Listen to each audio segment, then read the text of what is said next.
अरे वाह! कितने सारे लोग आए हुए हैं आज यहाँ पर।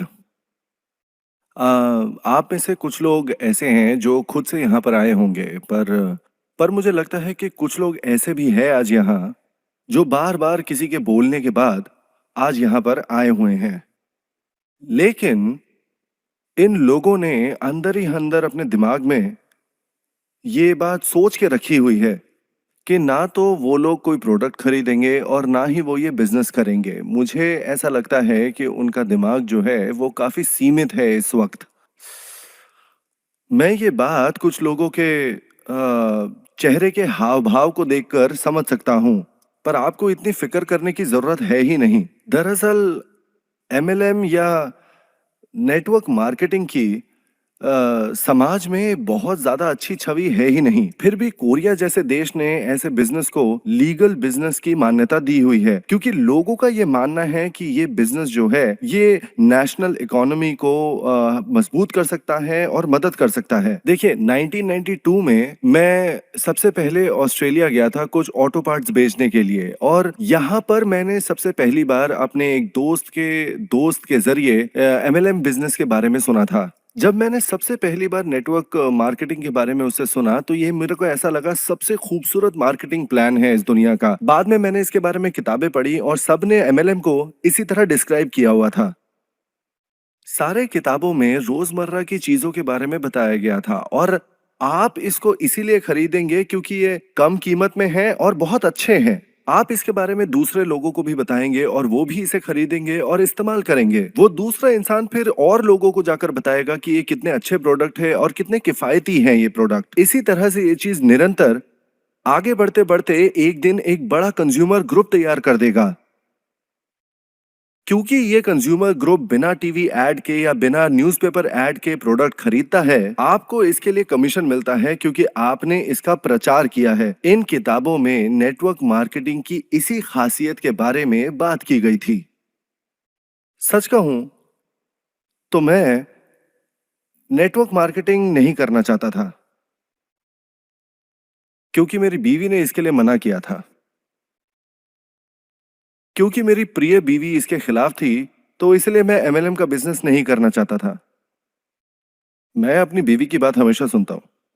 मैं ज्यादातर उसकी बात हमेशा सुनता हूं, पर किसी वजह से मुझे नेटवर्क मार्केटिंग के साथ एक जुड़ाव महसूस हो रहा था। मुझे ऐसा लगा कि जब तक आप किताबों में जो लिखा हुआ है उसका पालन करते रहेंगे, तब तक सब कुछ ठीक चलेगा और आपके मार्केटिंग प्लान में कोई दुविधा नहीं पैदा होगी। तो मैंने इस चीज की खोज करी कि एमएलएम की बुरी छवि क्यों है और इसमें इतनी दिक्कतें क्यों आती हैं लोगों को। और पता चला कि अन्य एमएलएम बिजनेस ने पुस्तकों का पालन नहीं किया था। तो मैंने अपने मन में सोचा कि मैं किताबों के हर शब्द का पालन करने जा रहा हूं। अगर ये अभी भी काम नहीं करता है तो मैं इसे छोड़ दूंगा। मैं वास्तव में परीक्षण करना और देखना चाहता था कि अगर मैं किताबों का अनुसरण करता हूं तो ये कैसा होता है। मैं जानना चाहता था कि क्या लोग वास्तव में प्रोडक्ट्स के बारे में दूसरों को बताएंगे और सूचित करेंगे, जो कि रोजमर्रा की जरूरतें थी, बढ़िया थी और कम कीमत वाली भी थी। इसीलिए एटमी की शुरुआत दो प्रकार के उत्पादों से हुई। एक बुनियादी सेट जो हर कोई उपयोग करता है और एक कार्यात्मक हेल्थ सप्लीमेंट ही मुहिम। मुझे ये भी एहसास हुआ कि जब तक मैं लागत कम नहीं करता, थोक उत्पादन जैसे लागत विचारों के माध्यम से ये काम नहीं करेगा। बड़े पैमाने पर उत्पादन जैसे तरीके वास्तव में लागत कम करने में मदद करते हैं, क्योंकि इस विधि से लागत कम की जा सकती है। एटमी को कीमत कम करने की जरूरत थी, ज्यादा नुकसान उठाए बिना। इस प्रकार हमारा मैनेजमेंट लक्ष्य एक मानव रहित कंपनी है, यानी कंपनी बिना लोगों के काम कर सकती है, यही हमारा अंतिम मैनेजमेंट लक्ष्य है। शुरुआत में जब कोई सदस्य रजिस्टर होता था और प्रोडक्ट्स ऑर्डर करता था, हमारे पास एक फोन ऑपरेटर था जो सूचनाओं और आदेशों को लिख देता था। यदि कोई फैक्स आता था तो दूसरा व्यक्ति डेटा इनपुट भी करता था। हालांकि हमारे पास उन कार्यों को करने वाले स्टाफ सदस्य नहीं है। इसके बजाय हमने एक वेबसाइट बनाई जहां यदि आप ऑनलाइन ऑर्डर करते हैं, सभी सेल्स स्टेटमेंट्स अपने आप बन जाएंगे और इसे आयोग के कार्यक्रम में भेजा जाएगा। ये आदेश मुख्यालय के सर्वर पर भी सेव होगा और उसी समय डिलीवरी सर्विसेज के लिए स्टोरेज फैसिलिटी को भी भेजा जाएगा ताकि उत्पादों को सीधे कंज्यूमर तक पहुंचाया जा सके। इसीलिए किसी व्यक्ति को ऑर्डर लेने और वेयरहाउस को सूचित करने की कोई आवश्यकता नहीं है। सिस्टम भी एक वन की सिस्टम है जहां एक बार जब कुछ इनपुट किया जाता है तो वो कंपनी का इंटरनेट भविष्य में उपयोग के लिए संग्रहित कर लेगा। यदि आप गलत पता दर्ज करते हैं तो उत्पाद उस स्थान पर चला जाएगा।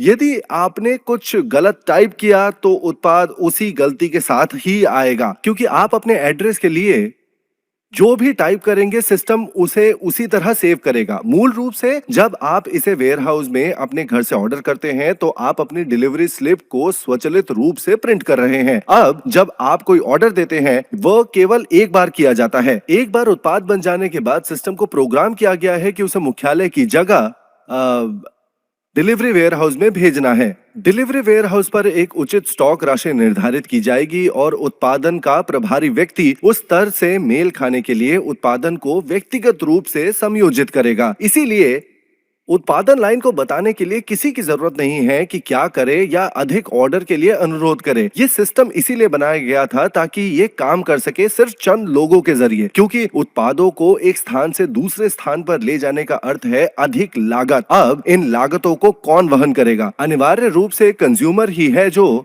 आखिरकार इन लागतों को वहन करेगा। इसीलिए भले ही हमें उत्पादों को एक स्थान से दूसरे स्थान पर ले जाना पड़े, मैं इन लागतों को कम करने के लिए जो कुछ भी कर सकता हूं वो कर रहा हूं ताकि उसका बोझ कंज्यूमर्स पर ना पड़े। उदाहरण के लिए, भले ही हम इस टूथब्रश का उत्पादन करते हैं, पहले हम दर्जनों अन्य टूथब्रशों का परीक्षण करेंगे। एक समय मेरे मुंह में दर्द था और उनका परीक्षण करने से खून बह रहा था, क्योंकि मैंने अपने दांतों को आजमाने के लिए 10 से 20 बार ब्रश किया। इन सभी परीक्षणों को करने के बाद हम टूथब्रश का चयन करेंगे जो हमें लगे कि ये सबसे अच्छा उत्पाद होगा। अब यदि आप सुपरमार्केट गए हैं तो आपको वहां पर एक समान क्वालिटी वाला टूथब्रश मिल जाएगा। अतः हम इस उत्पाद के निर्माता को खोजेंगे, उनसे कहेंगे कि हम 10 लाख का बल्क ऑर्डर देंगे और फिर देखेंगे कि क्या वो डिलीवरी की कीमत कम करने को तैयार है या नहीं। मैंने इन्हें सबसे कम संभव कीमत पर बेचने के लक्ष्य के साथ आगे बढ़ाया। हालांकि निर्माता के मालिक ने जवाब दिया, ओ माय, मुझे नहीं लगता कि इसे इतनी कम कीमत पर बनाना संभव है। मैंने समझाया कि हम हर महीने 1 मिलियन के बैच में ऑर्डर करेंगे और उसके चेहरे का हाव भाव बदलने लगा। फिर मैंने कहा, क्या मुद्दे हैं, आइए लागत कम करने का कोई तरीका निकाले। उन्होंने बजट और फंड के बारे में बात की तो मैंने प्रस्ताव किया कि मैं कच्चे माल के लिए एडवांस पेमेंट कैश में करूंगा। ऐसा कहने से वो खरीदारी कर सकेगा सप्लायर से रियायती मूल्य पर कच्चा माल। मैंने उसे ये भी कहा कि वह आवश्यक कच्चा माल खरीद ले, किसी बिचौलिए के बजाय सीधे सप्लायर से। इस तरह हम आप सभी के लिए कीमत कम कर पाए। इसी तरह एक बार टूथब्रश का इस्तेमाल करने के बाद आप सोचेंगे, वाह, ये इतना बढ़िया है कि मुझे लगता है कि मैं अभी से इस उत्पाद का उपयोग करूंगा। अब हम आपको ऐसे उत्पाद उपलब्ध कराने के लिए तब तक असंभव होते जब तक हम पूरी तरह से नहीं होते जबरदस्त हमारे मैनेजमेंट में एक तेज रेजर ब्लेड की तरह। इस प्रकार एटमी की मूल्य निर्धारण नीति को रेजर ब्लेड मैनेजमेंट कहा जाता है। एक बिना धार वाली चाकू से लागत कम करने के बजाय हम लागतों का सावधानी पूर्वक विश्लेषण करते हैं और एक तेज रेजर ब्लेड से इसे कम करते हैं। उदाहरण के लिए ये एटमी टूथपेस्ट है और 200 ग्राम के ट्यूब में आता है, जिसका मतलब है कि अधिकांश ब्रांडों की तुलना में अधिक टूथपेस्ट है। इस टूथपेस्ट में प्रोपोलिस नाम का एक इंग्रेडिएंट भी होता है जो एक प्राकृतिक एंटीबायोटिक मिश्रण है जो मधुमक्खी के छत्ते को एंटीसेप्टिक बनाता है। हमारे मुंह में वास्तव में बहुत सारे बैक्टीरिया और कीटाणु होते हैं और वे कैविटी और मसूड़ों की बीमारी के असली अपराधी हैं। अब चूंकि हमारे मुंह में किसी भी सामान्य एंटीबायोटिक का उपयोग करना अच्छा नहीं है, प्राकृतिक एंटीबायोटिक एक प्रकार के पौधे के बजाय इस्तेमाल किया गया था, क्योंकि गलती से निगलने पर भी आपकी सेहत पर इसका कोई असर नहीं पड़ेगा, क्योंकि मोम में प्रोपोलिस पाया जाता है और हमारा शरीर 100% दक्षता के साथ सीधे इसका उपयोग नहीं कर सकता है। इसीलिए कैरी ने प्रोपोलिस को पानी में घुलनशील बनाने के तरीके पर शोध, विकास और पेटेंट कराया। इस प्रकार इस टूथपेस्ट में प्रोपोलिस का पानी में घुलनशील रूप होता है। अगर हम ऐसी चीजें बेचना चाहते हैं तो हमें शुरू से ही पूरी तरह से तैयार होकर उत्पादन लागत को कम करने की आवश्यकता है। जब हम उत्पादन को मैनेज करें तब भी, वरना ये नहीं होगा। मैं लागत कम करने में सक्षम था क्योंकि जब मैंने ऑटोमोबाइल इंडस्ट्री में 17 साल तक काम किया, मैंने ऑटोमोबाइल कंपनियों को कार के पुर्जे पहुंचाने का काम किया। इसीलिए अंतिम पैसे तक की लागतों की गणना करना बहुत महत्वपूर्ण था। आप ऐसा सोच सकते हैं जैसे सूखे तौलिए में से पानी की आखिरी बूंद को निचोड़ लेना, जिसे आप ड्रायर में डालकर कर सकते हैं। वैसे भी जब किसी एक कंपनी को पुर्जे डिलीवर किए जाते हैं, ये केवल राशि मांगने और उनसे प्राप्त करने के बारे में नहीं है। एक कंपनी से एक व्यक्ति उत्पादन लागत की गणना करने आएगा, कच्चे माल की लागत को प्रति ग्राम लागत के रूप में कैलकुलेट करके। कार्य प्रवाह के संदर्भ में उदाहरण के लिए वह व्यक्ति बिजली की लागत की गणना आवश्यक हॉर्स पावर की संख्या से करेगा। इस प्रकार उसे ये कहना कि इस प्रक्रिया में बहुत अधिक बिजली का उपयोग किया जाएगा काम नहीं करेगा। वो समय पर स्टॉप वॉच भी लाएगा और फिर श्रम लागत की गणना करेगा। मूल्य रूप से वह श्रमिकों को स्टॉप वॉच शुरू करने और बंद करने के लिए कहेगा। यदि वे 8 सेकंड में समाप्त हो जाते हैं तो वो इसका उपयोग श्रम लागत की गणना के लिए करेगा। इस प्रकार उस समय के दौरान हमने इसे पर सेकंड मैनेजमेंट सिस्टम कहा और इस तरह हमें लागतों के मैनेजमेंट में पूरी तरह से सक्षम होना चाहिए। जब तक आप इतनी सावधानी नहीं बरतेंगे, कंपनी दिवालिया हो जाएगी और कंपनी टिक नहीं पाएगी। हर साल लागत घटाने वाली टीम आकलन करने के लिए आएगी। इन्हें आरसीडी टीम के नाम से जाना जाता है और इस टीम के नाम पर आरसीडी वास्तव में रीजनेबल कॉस्ट डाउन के लिए है। इसका मूल रूप से मतलब है कि वे उचित तरीके से लागत कम करेंगे, लेकिन ये निर्धारित करना कि क्या कुछ उचित है उनके मानकों पर आधारित है। मैं मजाक नहीं कर रहा।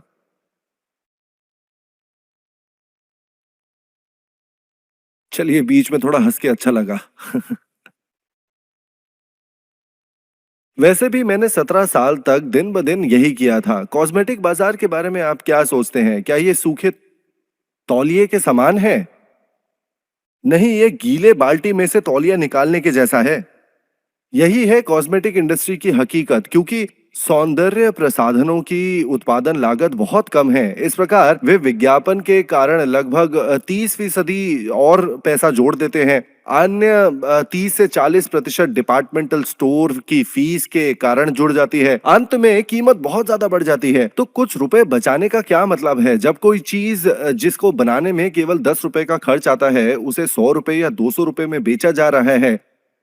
अनिवार्य रूप से कॉस्मेटिक उद्योग में लागत कम होने की कोई अवधारणा नहीं है। मैंने अभी तक एक कॉस्मेटिक कंपनी नहीं देखी है जो इसकी लागत कम करती है। हालांकि एटमी हमारे कम कीमत वाले उच्च क्वालिटी वाले उत्पादों के साथ लागत को अच्छी तरह से कम करने की दिशा में उन्मुख है। थोक उत्पादन और बड़े पैमाने पर बिक्री के माध्यम से हमारे उत्पादों की गुणवत्ता एक ऐसे मानक पर स्थापित की गई है जिसे कोई अन्य कंपनी पार नहीं कर सकती है। हमारी कंपनी की इस अवधारणा को एब्सोल्यूट क्वालिटी के रूप में जाना जाता है और इसीलिए हमारे उत्पादों की क्वालिटी अन्य शानदार ब्रांडों के बराबर है। मूल्य निर्धारण के मामले में हमने इसे उतना ही कम रखा है जितना कि कोई भी कंपनी जा सकती है। हमने जो कीमत तय की है उसे भी ध्यान में रखा जा रहा है संभावित कॉम्पिटिटर्स के लिए। हम ऐसा कर रहे हैं कि ये कॉम्पिटिटर्स बाजार में ना घुस सके। एब्सोल्यूट प्राइस के पीछे यही अ, मूल अवधारणा है। ये है एक ऐसी कीमत है जिसे कोई और नहीं हरा सकता। ये एब्सोल्यूट गोल्स है जिन्हें हम एटमी में सेट करते हैं और इसे हासिल करने की पूरी कोशिश करते हैं। एब्सोल्यूट गोल्स क्या है? ये समझने के लिए यहाँ एक उदाहरण दिया गया है। अपनी अनिवार्य सैन्य सेवा के दौरान मैं तोपखाने की इकाई में था, लेकिन अपने सैन्य सेवा के बाद से मैं फोन लाइन स्थापित करने में विशेषज्ञता प्राप्त करके एक वायरमैन बन गया था। अब फोन लाइनें सिर्फ जमीनी स्तर पर ही स्थापित नहीं होती है, कभी-कभी आपको टेलीफोन के खंभों को भी लगाने के लिए चढ़ना पड़ता है। हाँ, अतः आपको उन पर चढ़ने के लिए कौशल प्राप्त करने की आवश्यकता है। चढ़ने के लिए आप अपने जूतों पर गफ्स नाम का कोई चीज पहन लेंगे और फिर लाइनों को स्थापित करते समय बैठने के लिए बेल्ट जैसी किसी चीज का उपयोग करेंगे। लोगों ने पूछा कि क्या मैं सचमुच ऐसा कर सकता हूं, तो मैंने उन्हें दिखाया कि मैं कर सकता हूं और मैंने यही किया। लेकिन आर्टिलरी कॉर्प एक प्रतियोगिता आयोजित करता था ये देखने के लिए कि युद्ध के समय की तैयारी के रूप में कौन सबसे तेज ऊपर चढ़ सकता है। उस समय मैंने अपने लिए एक लक्ष्य निर्धारित किया था ये देखने के लिए कि मेरा सबसे तेज समय क्या होगा। प्रतियोगिता आप खंबे पर चढ़ेंगे, अपनी टोपी को सबसे ऊपर लटकाएंगे और फिर जल्दी से नीचे उतरेंगे। अधिकांश लोगों का औसत समय 15 से 18 सेकंड के बीच था। उस समय मेरा लक्ष्य ये पता लगाना था कि मैं समय को कैसे कम कर सकता हूँ। इसका पता लगाने के लिए मैंने डंडे को जमीन पर बिछा दिया और पोल की ऊंचाई का उपयोग करते हुए एक शटल रन किया। मैंने अपने शटल को चलाने के समय निर्धारित किया और ये लगभग 3.8 सेकंड का था। अब क्या आपको लगता है कि खंबे पर चढ़ना और उतरना संभव है इतनी जल्दी? शटल रन एक अलग बात थी और खंबे पर चढ़ना बिल्कुल अलग। ये असंभव है ना? ये मुमकिन ही नहीं है। दुनिया में कोई भी व्यक्ति खंबे पर इतनी तेजी के साथ ऊपर नहीं चढ़ सकता जितना कि वो एक शटल रन करने के लिए जमीन पर पड़े एक खंबे पर दौड़ता है। तो मेरा पूर्ण लक्ष्य के साथ मैं जानता था कि मैं चलने की गति से खंबे पर नहीं चढ़ सकता, जिसका मतलब होगा कि मैं एक बार में 1 फीट सुरक्षित रूप से उस पर चढ़ जाऊंगा। हालांकि अगर मैं पोल को रन करना चाहता हूं, मुझे अपना अगला कदम वैसे ही उठाना होगा जैसे मेरा दूसरा पैर खंबे को छूता है। यही एकमात्र तरीका है जिससे आप लंबवत रूप से दौड़ सकते हैं। उस रनिंग तकनीक का इस्तेमाल करते हुए मैंने लगातार अभ्यास किया। यदि खंबा खराब होकर टूट जाता तो मैं दूसरा खड़ा करता। कुछ महीनों तक इसका अभ्यास करने के बाद न केवल मैं चढ़ाई करने में सक्षम हुआ, खंबे को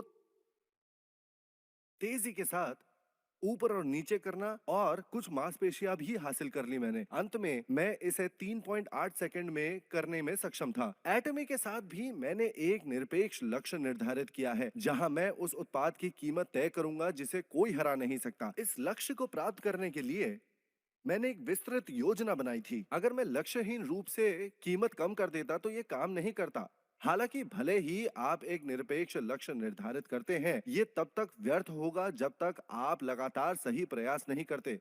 एटमी इतनी कम कीमतों में सक्षम है संपूर्ण व्यवस्था के कंप्यूटरीकृत होने के कारण, सिर्फ इसीलिए कि हम लोगों को काम पर नहीं रखते हैं। इसका मतलब ये नहीं है कि हम काम करना बंद कर दें, बल्कि हम सब कुछ पूरी तरह से कंप्यूटरीकृत करके बेहतर काम कर पाएंगे और वे कंप्यूटर उन कार्यों को संभालते हैं। ये सब इसीलिए संभव था क्योंकि हमने ऐसी तर्कसंगत दिशा की स्थापना की थी। मैंने वास्तव में इस कंप्यूटरीकृत प्रणाली के बारे में सोचा था जब मैंने एक ऑनलाइन शॉपिंग मॉल की स्थापना की थी। एक कंपनी में 17 साल तक कर्मचारी के रूप में काम करने के बाद इसे लागत के 10वें हिस्से पर बनाया गया था और वास्तव में अच्छी तरह से बनाया गया था। लेकिन एक समस्या थी, मैं समय से बहुत आगे था। बड़ी उम्र की महिलाएं कीबोर्ड पर ठीक से टाइप नहीं कर पाती थी, तब भी नमकीन मैकरल बिक रहे थे। लेकिन बूढ़ी औरतें पूछती थी, मैं नमकीन मैकरल कैसे मंगवा सकती हूँ? तो मैंने उन्हें समझाया कि उन्हें इंटरनेट की जरूरत है, लेकिन उनमें से ज्यादातर के पास कंप्यूटर नहीं था या किसी को कंप्यूटर चलाना नहीं आता था। इस प्रकार मैंने एक कैटलॉग बनाया और उन्हें वितरित किया। फिर वे कैटलॉग देखेंगे और फोन के फैक्स से ऑर्डर देंगे। हमने कॉल सेंटर पर 15 लोगों को काम पर रखा और वे आज्ञा मानते रहे। सो मेरी दृष्टि में जहां मैं आगे की सोच रहा था, समय को आगे बढ़ते हुए देखना दुर्भाग्यपूर्ण और निराशाजनक लग रहा था। अंत में कंपनी समय से बहुत आगे होने के कारण विफल रही। उस समय मैंने कुछ कठिनाइयां अनुभव की, लेकिन कंप्यूटरीकरण के मामले में मैं इसे अपने दिमाग में पूरी तरह से बनाने में सक्षम था और इसका उपयोग एक ऐसी कंपनी की स्थापना करने के लिए करना चाहता था जिसके पास बेहतरीन कॉम्पिटिटिव बढ़त हो। वे उत्पाद जिनसे हमारी कंपनी डील करती है, रोजमर्रा की चीजें, जिसका अर्थ है कि आपके जीवन की क्वालिटी उनके बिना गिर जाएगी।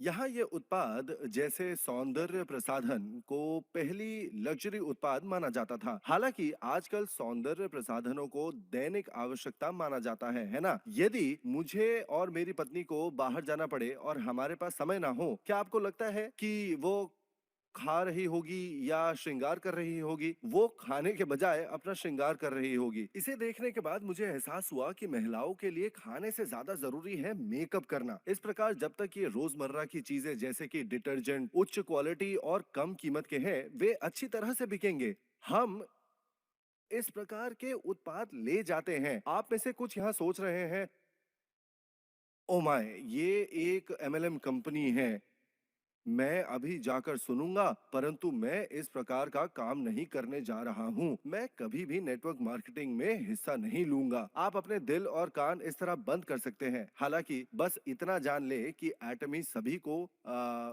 कॉन्ट्रैक्टर बनने की अनुमति नहीं देता है। इसका मतलब ये नहीं है कि हम आपकी पढ़ाई लिखाई के बारे में चिंतित है, आपकी उम्र या यहाँ तक कि आपकी उपस्थिति अन्य कॉस्मेटिक कंपनियों की तरह है। अगर हम इसे लुक्स पर आधारित करते हैं, मुझे नहीं पता कि कितने पास होंगे।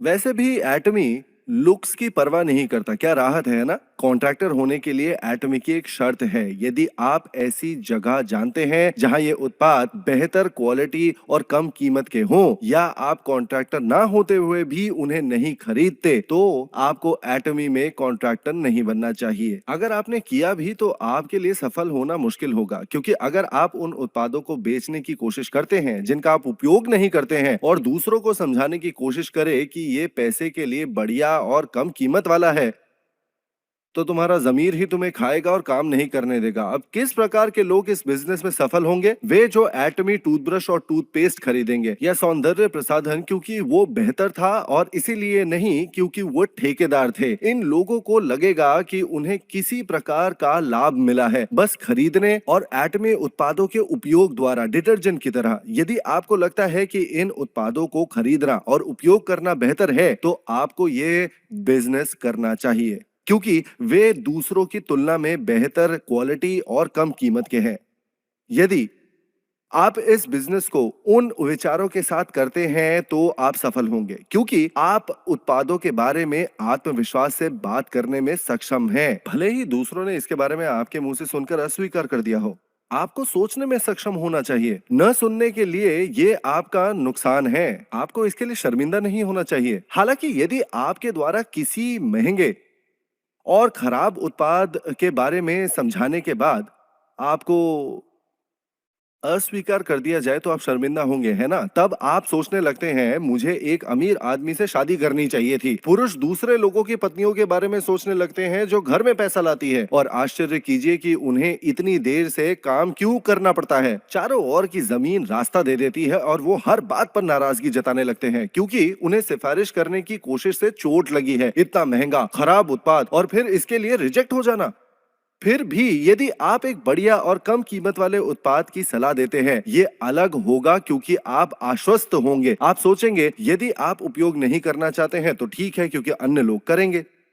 मुझे आशा है कि आपको एहसास होगा कि ये आपका नुकसान है और आप इसे खो रहे हैं, क्योंकि आप मानसिक रूप से इसके प्रति इतने आश्वस्त हैं कि जब कोई आपको खारिज कर देगा तो आपको चोट नहीं लगेगी। तो ये बिज़नेस आपको करना चाहिए जब आपको विश्वास हो कि एटमी के प्रोडक्ट्स उच्च क्वालिटी के हैं और कम कीमत के हैं। एटमी भी उत्पादों के नमूने पेश नहीं करता है, क्योंकि ये केवल उत्पाद की कीमत में वृद्धि करेगा, क्योंकि नमूने मुफ्त होते हैं। हालांकि वास्तव में नमूने बनाने में बहुत अधिक लागत आती है। उत्पादन की दृष्टि से 10-10 ग्राम नमूने बनाने में एक 100 ग्राम उत्पाद से अधिक की लागत आती है। इस प्रकार यदि आप निशुल्क नमूने देने के लिए इधर उधर गए, आपको क्या लगता है कि लागतों को कौन कवर करेगा? ठीक है, सौंदर्य प्रसाधन कंपनी के अध्यक्ष इसके लिए भुगतान नहीं कर रहे होंगे। इसके बजाय इसे उत्पाद की कीमत में जोड़ा जाता है, जो इसे और अधिक महंगा बनाता है। फिर भी जब मैं लोगों को बताता हूं कि इस कॉस्मेटिक सेट की कीमत कितनी है और कैसे प्रत्येक व्यक्तिगत उत्पाद सेट में कम कीमत वाला है, वे कहते हैं मैं इसका उपयोग नहीं कर सकता, क्योंकि क्वालिटी वाले उत्पादों की कीमत इतनी कम नहीं होगी। कीमत एक के लिए वाजिब हो सकती है, लेकिन 6 वस्तुओं के लिए वो कीमत होनी चाहिए। मैं अपने चेहरे पर ऐसी चीज कैसे उपयोग कर सकता हूँ? एक व्यक्ति था जिसने हमारे उत्पाद को उपहार के रूप में प्राप्त किया। ये व्यक्ति सामान्य रूप से ऐसे ही सेट खरीदता है जिसकी कीमत हजारों रुपए होती है। इसीलिए वो अपने चेहरे पर इस तरह के कम कीमत वाले उत्पादों का इस्तेमाल नहीं कर सकती थी, क्योंकि वो इसे फेंकना नहीं चाहती थी। इसलिए उसने इसे अपने पिछले और पैरों पर लगाया और 1 महीने बाद उसने देखा कि वहां की त्वचा और बेहतर हो गई है। मैंने वास्तव में इसे नहीं देखा, लेकिन उसने मुझे यही बताया था। इस प्रकार उसने इसे अपने चेहरे पर इस्तेमाल करना शुरू किया और एक बार उसने महसूस किया कि हमारे उत्पाद महंगे ब्रांडों की तुलना में बहुत बेहतर है। उसने मंच पर लोगों से कहा कि महंगे उत्पादों का इस्तेमाल वो अपने पैरों पर अब करती है और एटमी का उपयोग वो अपने चेहरे पर करती है। ये उत्पाद कम कीमत के हैं क्योंकि इनके बड़े पैमाने पर उत्पादन किए जाते हैं। हम भी कुछ आकर्षक के बजाय एक सरल और साफ डिजाइन के साथ गए। सोने और चमक से कोई फर्क नहीं पड़ेगा, क्योंकि आप इसे खाली होने पर बाहर फेंक देंगे। इसीलिए हम उस पर पैसा खर्च करने के बजाय वास्तविक उत्पाद पर ध्यान केंद्रित करते हैं। इस प्रकार हमने साधारण कंटेनर पर निर्णय लिया। विज्ञापनों पर कोई पैसा खर्च नहीं किया गया, ना ही दुकानों और डिपार्टमेंटल स्टोर से जोड़ी गई है फीस। सभी अतिरिक्त लागतें और शुल्क जो उत्पादों से जोड़े गए थे, सभी को हटा दिया गया और अंतिम मूल्य से बाहर निकाल दिया गया। ये कम कीमत के नहीं है क्योंकि इसमें कच्चे माल या क्वालिटी की कमी है। उनकी कीमत इस तरह है क्योंकि हमने सारी अतिरिक्त लागतें निकाल ली। लोग कहते हैं कि सौंदर्य प्रसाधन प्राकृतिक अवयवों से बनता है। ये बहुत अच्छा है ना? फिर भी जब इसे प्राकृतिक अवयव से बनाया जाता है, इसका मतलब है कि पौधे और फलों के रस निकाले जाते हैं। अतः उत्पाद के महंगे होने का कोई कारण नहीं है। हाँ, जब भी मैं कीमतों की बात करता हूँ, मैं कहता हूँ कि इन उत्पादों की कीमत सामान्य रसों से अधिक होने का कोई कारण नहीं है। वे केवल जड़ों को उबालते हैं, उसमें फलों का रस मिलाते हैं, एक बड़े टैंक में ये मिश्रण बनाया जाता है और फिर इसे पैकेज किया जाता है। जब सौंदर्य विशेषज्ञ ये सुनते हैं तो वे उत्तर देते हैं, ऐसा नहीं है ये और वो कारखाना। हालांकि मशीनें सारा काम करती हैं, ना कि वो लोग। इसीलिए ये लोग बातचीत में पागल हो जाते हैं जब आप उन्हें बिजली के हिसाब से कैलकुलेट करने के लिए कहते हैं। अंत में सौंदर्य प्रसाधन रस से अधिक महंगा नहीं होना चाहिए यदि आप उन्हें पौधों और फलों के उपयोग करके बनाते हैं, है ना? यदि ये महंगा है तो आपको केवल कीमत कम करने के लिए अधिक खेतों की आवश्यकता है। अब मुझे पता है कि इस एसेंस को बनाने की मशीन महंगी है, लेकिन अगर आप इस उत्पाद से 1 लाख कमा लेते हैं तो इसकी कीमत क्या होगी? ये यही नहीं रुकता, क्योंकि तुम इसे लगातार इस्तेमाल करते हो। यदि आप इसे 10 वर्षों तक उपयोग करते हैं तो 10 मिलियन उत्पाद उस लागत को कुछ भी नहीं बना देंगे। ये उच्च क्वालिटी वाले उत्पाद कम कीमत वाले नहीं हैं क्योंकि वह सस्ते हैं। सौंदर्य प्रसाधन अन्य उत्पादों की तरह पानी और तेल के साथ मिश्रित होते हैं, लेकिन सौंदर्य प्रसाधनों में गाढ़ बेहतर अवशोषण के लिए हटा दिया गया। जब आप उत्पाद को निचोड़ कर देखें तो आप अन्य उत्पादों के विपरीत एक इंद्रधनुष के रंग जैसी चमक देख सकते हैं। जैसे एटमी सार सौंदर्य प्रसाधनों के लिए जंग युवा सेल पुरस्कार से पुरस्कृत किया गया। क्या आपको लगता है कि एटमी एकमात्र कंपनी थी जिसने पुरस्कार के लिए प्रतिस्पर्धा की थी? न केवल शीर्ष कोरियाई सौंदर्य प्रसाधन कंपनी